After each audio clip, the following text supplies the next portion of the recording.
orang pun tahu kalau kau itu milikku.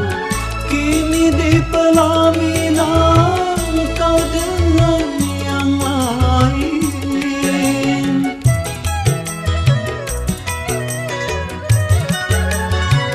Betapa hancur hatiku dan juga orang tuaku atas segala hinaan ayah bunda.